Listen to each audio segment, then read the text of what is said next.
Tinawagan Hills, Mount Simuray, Mount Isarog, Mount Asug, and Mount Mulinaw, Mount Masaraga, and Mount Mayon. Dito lahat.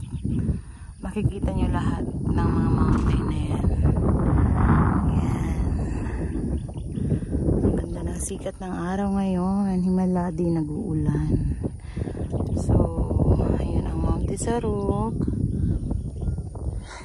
At yun ang asawa ko. Very supportive yan. Sayang lang di kami inabot ng Sea of Clouds ngayon.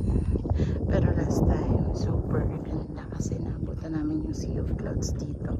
Nakikita nyo ba yan, guys?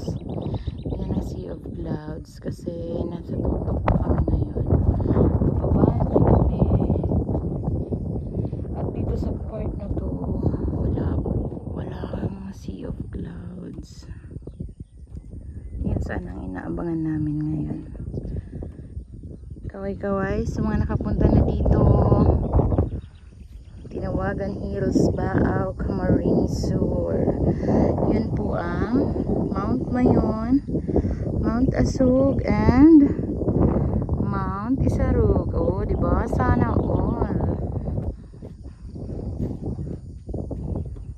So very beautiful place. Sa mga nature lover, sign na po ito sa inyo. Mag-camping kasama yung tropa, jowa, partner, kabet, charis.